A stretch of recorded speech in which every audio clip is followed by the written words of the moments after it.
Hello students and welcome to week 7. My lazy kitty Marley is here with me today to welcome you to another big week.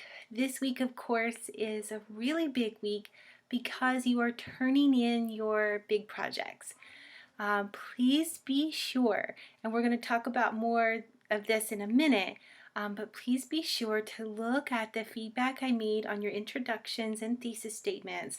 They were very good, but I had a lot of advice for most people, and we'll talk about that advice in just a bit.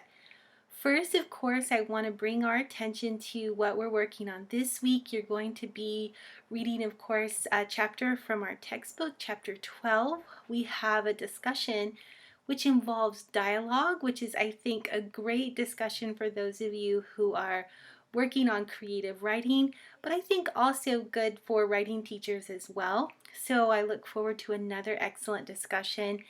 And then, of course, the big thing is that you're going to be submitting your paper. Now, you've gotten feedback from me all throughout your process.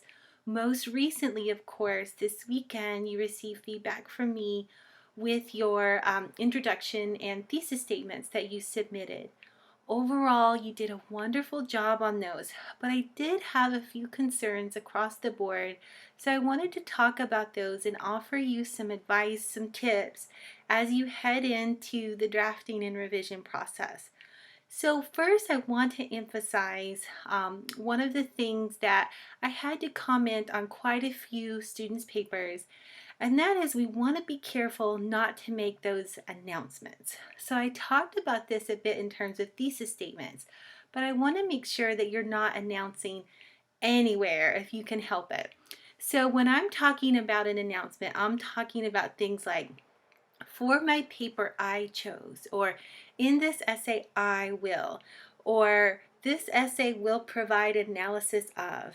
Instead of doing those things, what I always say is, don't tell me what you're going to do, just do it.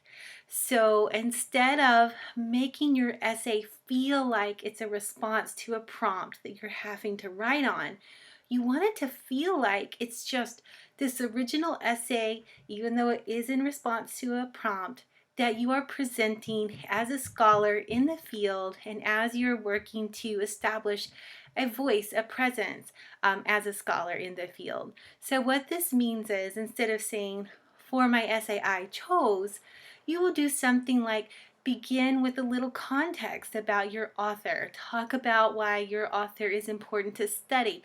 Maybe you could then transition into why it's important to look at an author linguistically.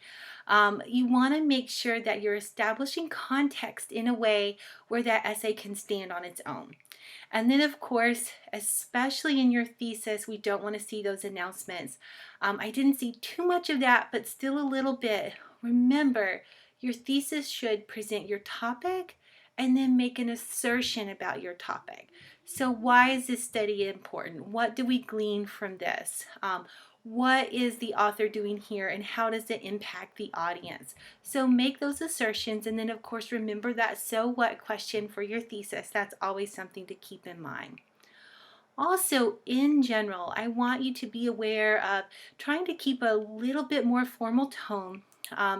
This is not to say that you can't use personal pronouns. It's just that if you do, there needs to be a really good reason for it. There were a few of you who opened with a personal story in connection to either the topic or the author or linguistics. I think that works. I think you make that work. There's not a rule that says you can never use I in academic writing.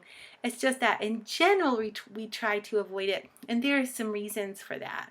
It can be really informal. It can lead people into those announcements that we try to avoid, those kinds of things.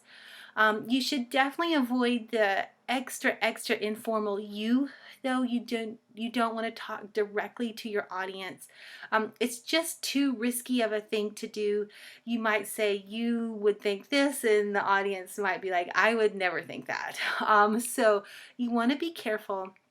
Don't use those second person pronouns, and if you do use the first person pronoun I, you better make sure that it's for a specific purpose that you do not do it throughout your essay. There's no need to say, I think. Just make your assertion. We know it's what you think because this is your paper. One thing to keep in mind is that academic essays do present opinions, and this is a part of the conventions of the genre.